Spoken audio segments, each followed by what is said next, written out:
You are watching the most interactive professional wrestling discussion show on the internet. WWE Impact Wrestling. ROH Wrestling. Pro wrestling at its finest on In the Hot Seat with your host, Fort Miners Project. What's going on, guys, and welcome to another episode of In the Hot Seat. Of course, I'm your host, Fort Miners Project, and with this episode, of course, I got two guests joining me at this time. Would you guys like to introduce yourselves? I'm Thrash Maniac 99. I'm Mayhem 759. Alright, And we're part of the Wrestling Underdogs. Alright, it's a pleasure to have you guys here on the show, and we got a few topics to get to. I'm going to talk about the first one, which has been the most major topic to talk about, and is still going on till this day, and other people are still talking about it, and that's what I'm talking about. Dolph Ziggler cashing in his Money in the Bank briefcase finally happened on Monday Night Raw, cashing in on Alberto Del Rio. How do you guys feel about that, and what are your overall thoughts and opinions?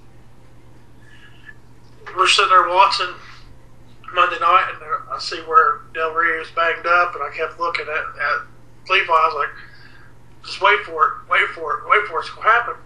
No, it's not going to. Yeah, it is. About that time it hit, I totally just like started going crazy. I was like, yeah. And I knew it was the time that he could come down there and just see that look in his face, like he's thinking in his mind, I'm 5 minutes away from becoming a world champion. They cast that briefcase in, and the coolest thing about it, I thought, was when Del Rio finally he got him in that armbar, and he found a way out of it. You know, he grabbed that hurt leg, he twisted and popped himself out of it, and ended up hitting the zigzag for the win. I loved it. It's been long overdue, and I'm glad it finally happened.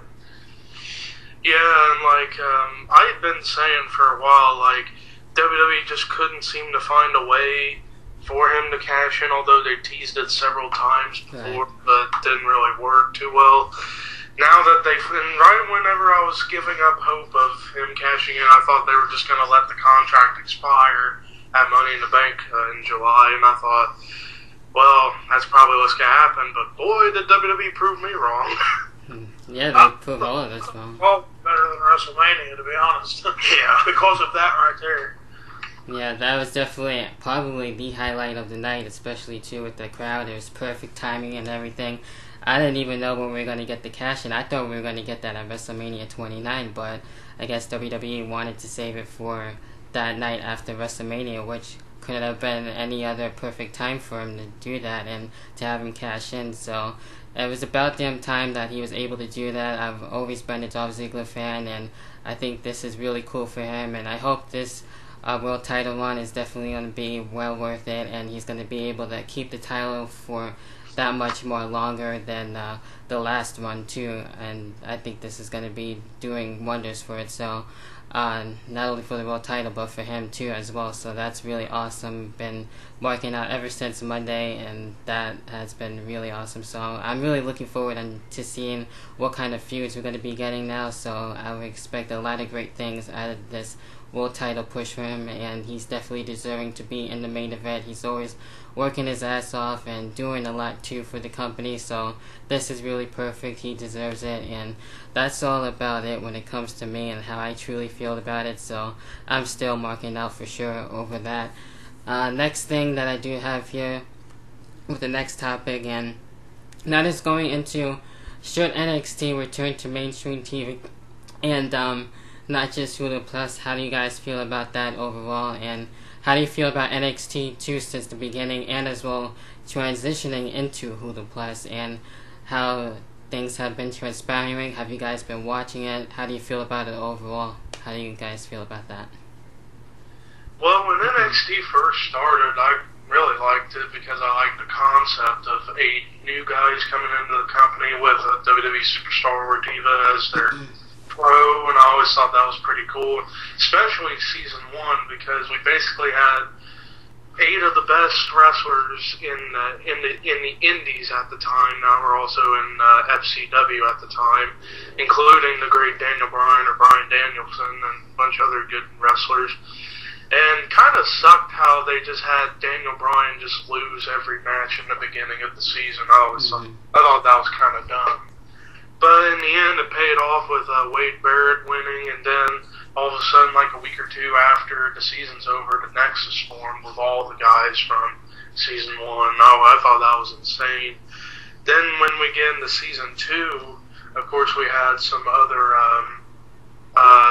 people coming in, and we eventually had Cabal, aka Loki, aka Senshi, win that season, which was really cool to see. But too bad he didn't last long in the WWE, which really sucked. But 2 people in that season would eventually be in the next, Mike McGillicuddy and Husky Harris, aka Bray Wyatt.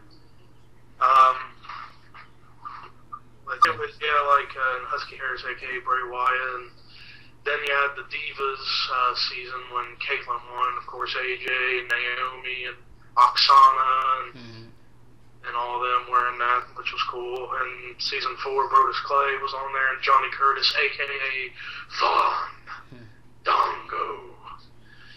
That was a cool one. And then the Redemption season. Then after that, they went off of TV, and now it's the new developmental promotion. To me, I think it should come back to TV because I really want to see Adrian Neville, aka Pac, see how he does, as well as El Generico. Well, sadly, he's now known as Sami Zayn, which is bullshit. Cassius Ohno, aka Chris Hero, and all of them. So, yeah, I do wish that show would come back to TV, but I don't know how they could, but it just all depends on what WWE has to do. I don't really have a lot of knowledge about NXT other than that first season, because there were so many names that I recognized in that season. Yeah. But as far as like bringing it back to TV, yeah, I think it would be a good idea to put it on TV. That way more people would see it as opposed to leaving it. It's online, isn't it? It is online sometimes. If they put it back on TV, it would give some fans, even new fans, old fans, an opportunity to see these guys and know who they are before they were getting. And I really want to see Chris Hero and Adrian Neville on the damn thing. But at the same time, by keeping it off TV, and you don't know who these guys are when they come up to TV, it gives you a chance to really see what they can do and be surprised. Yeah, like gives you that element of surprise, not knowing much about them, just to see what they can do once they get to the main roster. Yeah, I think that would be really cool if they were able to bring it back. Like, since main event is on Wednesdays, they can probably maybe bring back NXT maybe on the weekend, since we already got Raw and SmackDown too during the week as well, and TNA. But I really did enjoy NXT, especially the new one that we do get to see right now, and it looks totally different from what we were used to with season 1 and 2 and the rest of the seasons for NXT. So with season 1 and 2, I think those were probably my favorites, and probably like one of the last ones that they did have with the most recent last season that they had too, before they switched over to where they are right now as a developmental territory for former wrestlers to be able to get a chance into mainstream and everything and all that good stuff. So hopefully we will get to see that. I know it's kind of hard a little bit to actually watch that unless you have Hulu Plus, but for those of you who do, you're very lucky on that. But I get to watch it here and there sometimes, and I've been liking what I've been seeing. We have a lot of great talent from what I've seen. I haven't been keeping up with it as much. I wish I was able to do that and keep up with it, but it is what it is. So maybe someday we will get that chance. Then moving into the next topic here, and I know you guys wanted to talk about this too, about John Cena and all the heel turn scenarios that you guys wanted to express your thoughts on that too. So you guys are able to share it right now if you want to. Go ahead. Yeah, well, for all the people who are subscribed to my channel would know that I'm a big John Cena fan, not a fanboy to all them haters out there. I've always been a Cena fan ever since he came in. I will never stop being a Cena fan, that's all I gotta say on that. But as far as like him turning heel, I mean, it'd be cool, but at the same time, no, because the only problems I have with Cena turning heel is I'm afraid WWE's gonna screw it up like they did with Stone Cold back in 2001. Like, it sounded like a good idea, but it didn't work. And I'm afraid to see that. I don't want to see that happen to Cena. Like, if he turns heel and then he went back to a face, he would never be accepted again as a face. I mean, even though people hate him as a face, which, I mean, me and my brother were just like, well, we don't get the hate. I mean, so what? I mean, yeah, maybe his character's been used up way too much, but oh well. Some of these people who absolutely just absolutely hate Cena and don't give him the respect, they just need to get used to it. That's one thing I hate about haters, is that they just whine and bitch about it. And I talk about it in a lot of my recent videos I've done.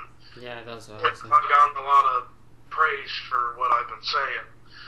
But yeah, as far as the heel turn, I just don't think it would work.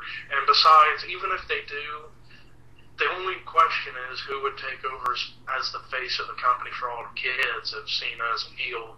There's really nobody in the company who's worthy of that. Maybe if they build Sheamus up more, as well as Daniel Bryan. I'd say Daniel Bryan would be the closest, because I've seen what he does outside the ring, and he's like, I'd say he could be the next face of the company. Cool. If Cena can't be. Well,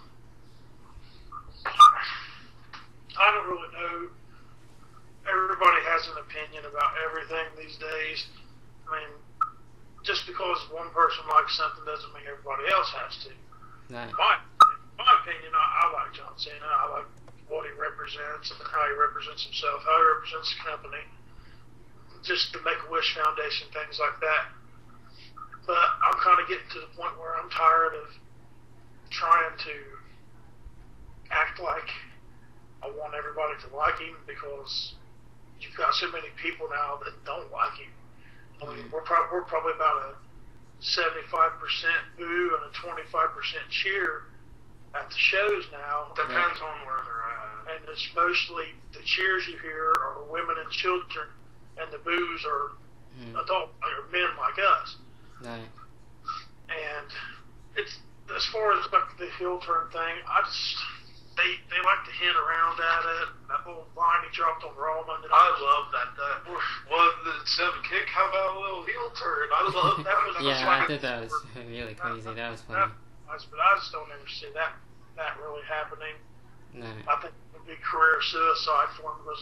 But also, on the other hand, I think that if that would happen, it would be like the reverse effect.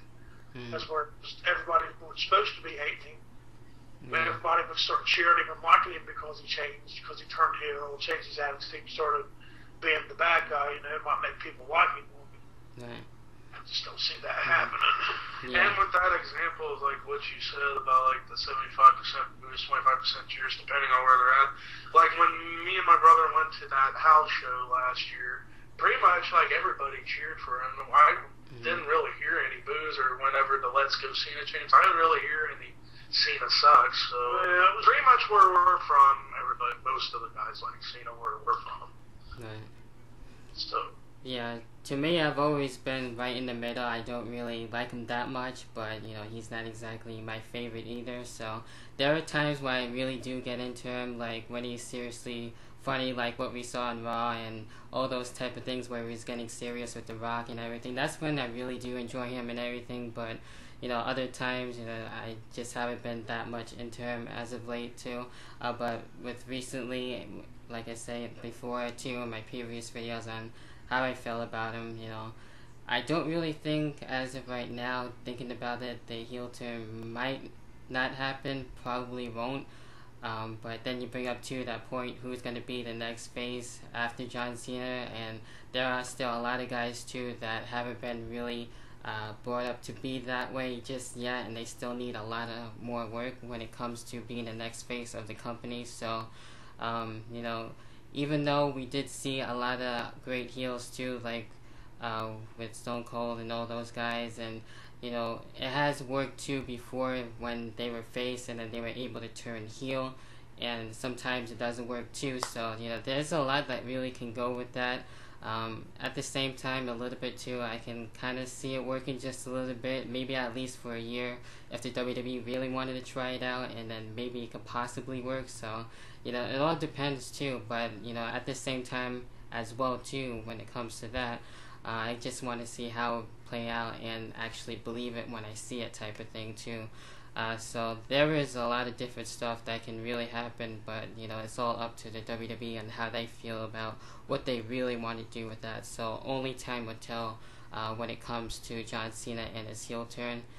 And getting into the last and final topic that I do have, and that is with, as of late, the WWE has recently brought a new pay-per-view to the pay-per-view schedule. Now, it probably won't be coming back. It's probably going to be just for this year, and I'm talking about WWE Payback, for those of you who do not know about that pay-per-view just yet. So I'm guessing it'll probably be just for this year. The next year we'll probably see a different pay-per-view. And then, as of right now, I recently learned that it's going to be with all the championships being on the line. That's what the last and recent report that I did get out of that. And so it actually kind of sounds a little bit interesting, but also at the same time, it might have to do a little bit with Ryback, and especially with him most likely turning heel as of late too with Raw.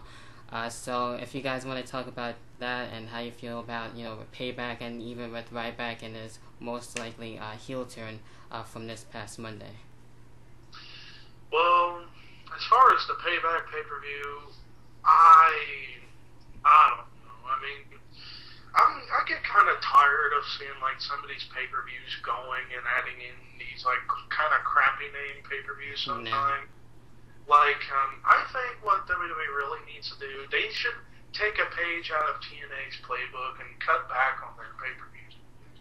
Cut back on their pay-per-views, maybe have like a pay-per-view once every other month, like 6 pay-per-views a year, and that would be cool so we could see proper build-up towards the shows and actually have people talking about some of these shows. Like, if I had my way, the pay-per-views I would actually have 7 pay-per-views. I would keep the Road to WrestleMania out with Royal Rumble, Elimination Chamber, and WrestleMania. I would keep that. But then after Mania, have April or May, whenever after Mania is, have that month free, and then in June be Money in the Bank, and then build up to SummerSlam in August, and then maybe a September pay-per-view shortly after that. I'm not sure. Maybe bring back King of the Ring and put it in there. Yeah, I would love to see that back. And then Survivor Series. And just to throw this out there, I did the last King of the Ring pay-per-view in 2002 in Columbus, Ohio, when Brock Lesnar won. Yeah, lucky you. Yeah, I was only like 7 at the time. That kind of made me a little mad back then, but oh well. I went with one of my friends. I was young then too, but he was so mad at me. He's just a little kid at the time. I was like, dude, you're like 7, man. Chill out. I went to the house show before that. But anyways, I really want them to bring back King of the Ring. I would just get rid of some of these crappy name pay-per-views and pay-per-views that nobody really cares about. Well, I think they need to scale them back a little bit. Not to the extreme that TNA went with it. Right. Yeah, TNA kind of. You got to emphasize your big ones a little more. I mean, you got your Rumble, WrestleMania, SummerSlam, and Survivor Series. Survivor Series anymore to me, it's not the Survivor Series. Survivor Series to me was the old school traditional elimination tag matches with like maybe 1 or 2 single matches. Oh, that didn't really start until like 1990, 92, 93, something like that. Yeah. I think they need to scale them back a little bit. And as far as Payback, I like the sound of it, and I think it will end up being a night that tells a lot of good stories and stuff because of that, just simply because of that name, Payback.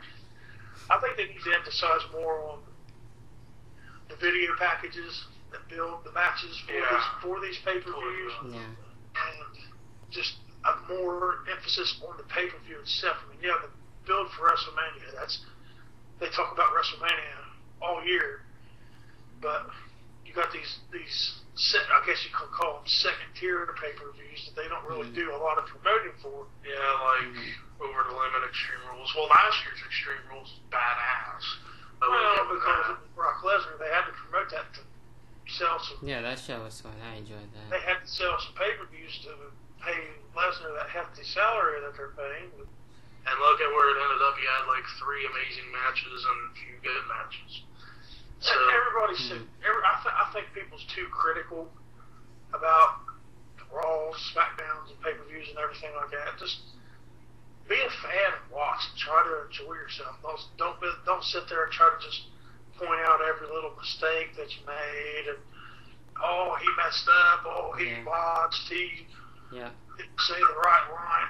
You're not going to really enjoy yourself that way either. Everybody's gotten away from why we became wrestling fans in the first place, I think. Yeah. And I blame a lot of that on the internet because spoilers and stuff like that. Right. Yeah, and as far as like the Ryback heel turn stuff, I don't think it was a heel turn. I think it was just hey, I'm hungry. I want that belt. Eat me more. Well, that could be the case, but I mean, I kind of they loved it. The crowd cheered. I know, and they were feeding me more. Yeah.